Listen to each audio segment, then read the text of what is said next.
Scalia Speaks, Chapter 38, George Washington. It is the greatest curse of advancing years that our world contracts as friends who cannot be replaced with insights into life that are not elsewhere available to us leave us behind. In June of 2004, the custodians of George Washington's Mount Vernon estate broke ground on a new museum and presidential library. Helping to mark the occasion, Justice Scalia praised his favorite founding father. Scalia drew from various biographies in presenting his account of Washington, the Virginian. We have gathered here tonight at Mount Vernon to celebrate the Lord of the Manor, George Washington, a man who has been called the father of his country. A man who served as our first president and against whom all other presidents are measured. He bore us through the violent birth of our nation and presided over the creation of the Constitution, a document that my court still interprets on occasion. But I am not here to talk to you about those aspects of Washington that won him fame at the national level. I will not be talking about General Washington, for example. For if I were to do that, I would quickly take up all my allotted time. I think we all agree that he is properly numbered among the greatest generals in American history, not only for the types of daring tactics that brought victory in New Jersey and Yorktown, but also for his iron will that held together an army whose status waffled between desperate and dire. A general who, like so many that came before, voluntarily relinquished the power with which his people entrusted him. His other qualities testify to his great leadership, but it is that last fact, perhaps more than any other, that shows his love of the Republic. Now, nor am I going to discuss Washington, the president. By the end of his 2 terms, the United States was at last a nation. And it bears mention he voluntarily declined to seek a 3rd term, preferring instead to return here to the comforting shadow of his vine and fig tree. A reference to Washington's letter to the Hebrew congregation at Newport, quoted in full in Only in America. What I am going to talk about is George Washington as a Virginian. It seems appropriate, standing here at his home in the Commonwealth, to discuss the life George Washington led on this local stage. George Washington was, of course, the first Virginian to become president. His Commonwealth coattails were quite long. For his fellow Virginians, Thomas Jefferson, James Madison, and James Monroe followed in his footsteps shortly thereafter. I do not, of course, forget the intervening 4 years of John Adams' presidency. The length of his Commonwealth coattails will be measured this November. In fact, Virginia has produced more presidents than any other state. 8 native-born Virginians have served as president out of a total of 43. My own native New Jersey has produced only 1 president, Grover Cleveland, although thanks to Benjamin Harrison's intervening presidency, I may double count him since he served as both the 22nd and 24th president. It is thus to Washington, then, Virginia owes, at least in part, one of its nicknames, Mother of Presidents. One of its other nicknames, the birthplace of a nation, is also directly attributed to him. Washington was born on Pope's Creek Plantation in Westmoreland County on February the 22nd, 1732, to Augustine Washington and his second wife, Mary Ball Washington. Washington was actually born on February 11th, but in 1751, Great Britain changed from the Julian to the Gregorian calendar, and Parliament added 11 days to make the adjustment complete. Westmoreland County lies in the Tidewater region of Virginia, between the Potomac and Rappahannock rivers, on a peninsula known as the Northern Neck. Westmoreland County was a good neighborhood. Stratford Hall, the home of the remarkable Lee family, is also located there. When George was 3, his parents moved from Westmoreland County farther up the Potomac to the plantation at Little Hunting Creek. The plantation would later be renamed Mount Vernon by George's older half-brother Lawrence, likely in honor of Admiral Edward Vernon, with whom Lawrence had served.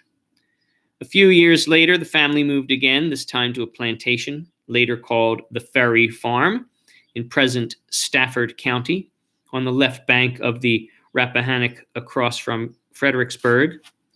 When his father died in 1743, George went to live with Lawrence at Mount Vernon, where he studied arithmetic, geography, astronomy, composition, the rules of civility, and surveying. He did not attend college. At age 17, George entered the workforce and the public service. Lawrence had married into the powerful Fairfax family, and his connections with Lord Fairfax helped secure George his first job as a county surveyor. On July 20th, 1749, Washington presented to the justices of the newly formed county of Culpeper a commission that appointed him county surveyor, and he took the oaths of public office for the first time in his life. Surveying required Washington to traverse some of the roughest parts of the frontier. He slept on a straw mat, which once caught fire, and when he was lucky, he slept in a tent, which on occasion blew away in the wind. While surveying proved a useful and lucrative occupation, it was in defense of Virginia that Washington first honed the military skills that would later win him lasting fame. George Washington's early military career was marked by equal parts valor and ambition. On December 13th, 1752, George, who was not yet 21, was given the rank of major by Governor Dinwiddie and appointed adjutant of the Southern District of Virginia. In 1753, hostilities between the English settlers and the French, with their Indian allies, were on the rise. Learning of French advances in the upper Ohio Valley, King George II approved construction of a series of forts and ordered Governor Dinwiddie, if either Indians or Europeans should presume to hinder building these forts, to require them peaceably to depart, and if they paid no heed to this message, to drive them off by force of arms. Of course, someone had to be chosen to convey this message to the French, and as has always been the case, there was significant peril in being the bearer of bad tidings, not only because the recipient was likely to be hostile, but also because the delivery would take the bearer to distant Lake Erie. For this difficult task, the Virginia Council turned to George Washington, who immediately accepted. Washington performed superbly, marking the arduous journey with celerity, gathering information on the disposition of French forces from friendly Indians and French deserters, noting in his diary the terrain through which he passed, and delivering the message to the captain of the French fort, Fort Lebeau. The French declined to withdraw. Washington was rewarded for his excellent performance soon thereafter when Governor Dinwiddie commissioned him a captain of the Virginia militia. Then, when the time came to raise a force to defend Virginia's borders, Washington was named second in command and made a lieutenant colonel. Washington saw his first battle at the age of 22, when he led his troops in a surprise attack against French forces near present-day Farmington, Pennsylvania. Washington's troops were victorious. Washington shortly thereafter learned how to lead in defeat when his forces were attacked at Fort Necessity and defeated by a much larger French and allied Indian force. Needless to say, Washington served Virginia well and at great personal sacrifice. Even though suffering from serious illness, Washington insisted on leading his Virginians in battle against the French during the disastrous campaign against Fort Duquesne, conducted by Major General Edward Braddock in 1755. When ambushed by the French and their Indian allies on the Monongahela River, the regular British troops panicked and ran. Washington rallied the Virginia troops to make a stand, as he described the battle in a letter to his mother. The Virginia troops showed a good deal of bravery and were near all killed, for I believe Out of 3 companies that were there was scarce 30 men left alive. I luckily escaped without a wound, though I had 4 bullets through my coat and 2 horses shot under me. Frustrated in their efforts to dislodge the French from the Ohio Valley, the Virginia Regiment returned home. As he had led them on the offensive, Washington, now a colonel at the age of 23, led them in defense of the Virginia frontier. When Colonel Washington later resigned from military service in 1758, he returned to Mount Vernon and immersed himself in family and the world of a Virginia planter.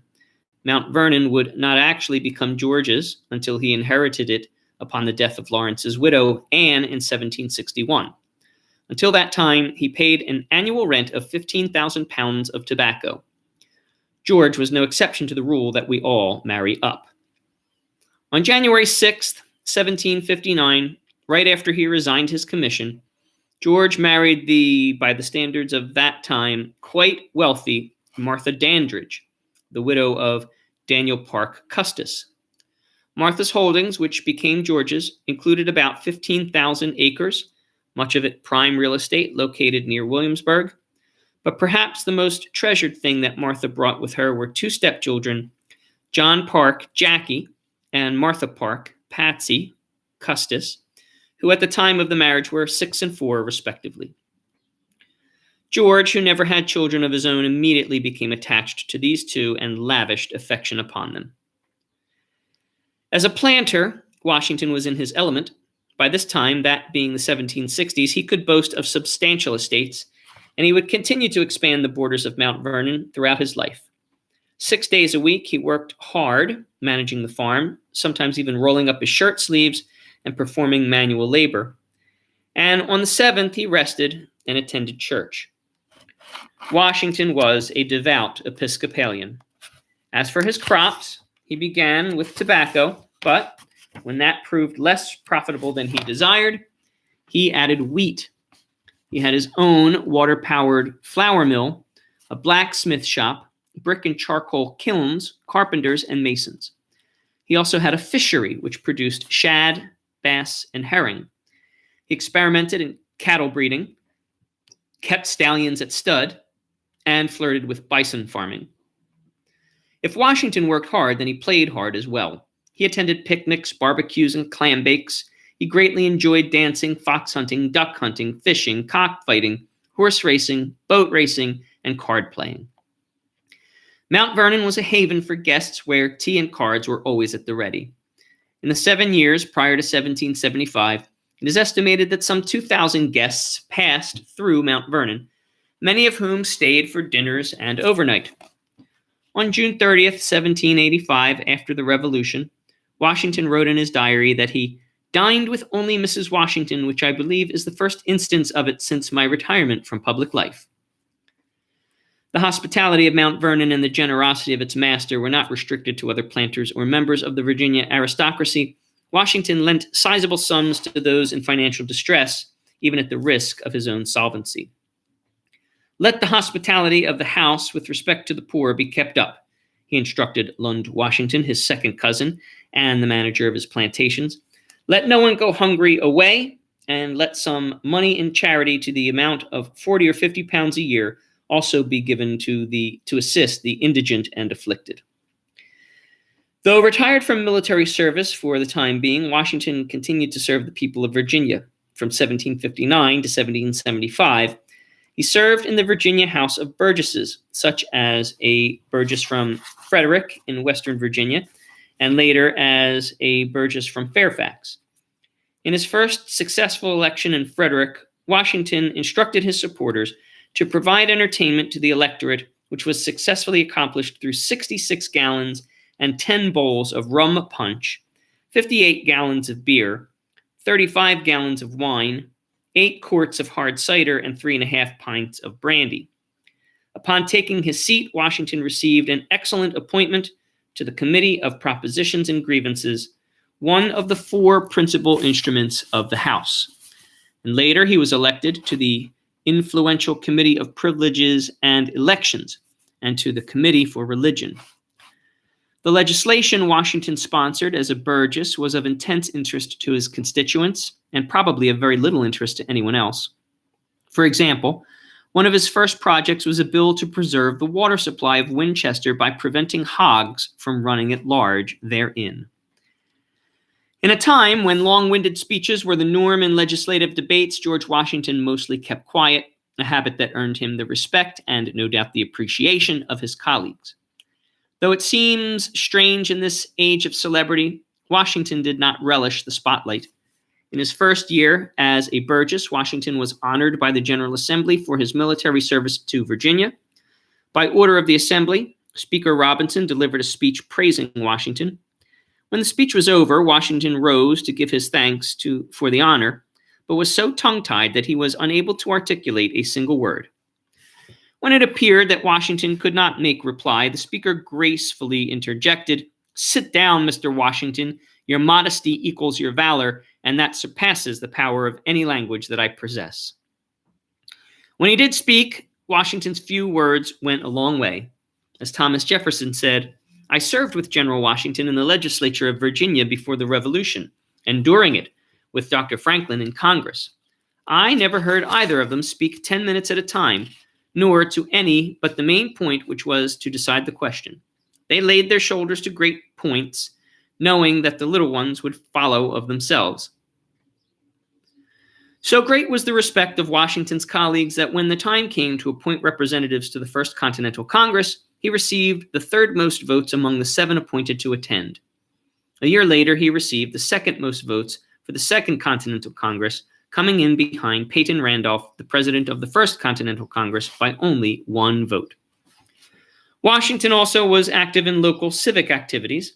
He was elected a vestryman of his local parish, Truro, in 1762, and he continued to serve actively until he left to attend the First Continental Congress in 1774.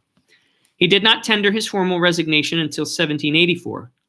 In those days, before the church and state went their separate ways, the vestry in Virginia governed not only the affairs of the Church of England, but also undertook several functions that are today performed by local government. Vestries would supervise the construction of churches, the maintenance of ecclesiastical property, the supervision of spiritual affairs, the employment of ministers, the processing of land, the fixing of tithes, and the care of the local poor.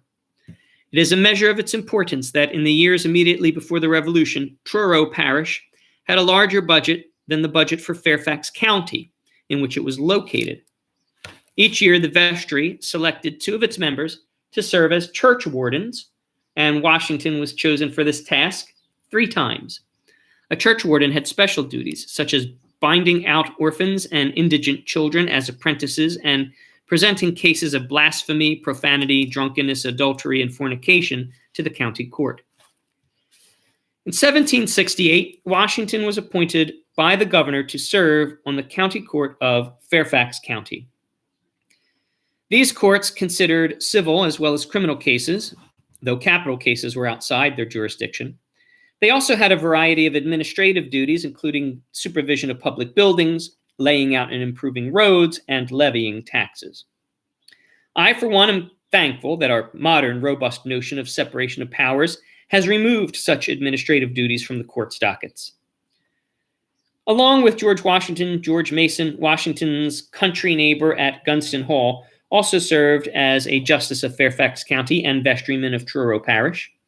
Mason and Washington were also trustees of the town of Alexandria, a position that carried essentially the same power as that of a county magistrate.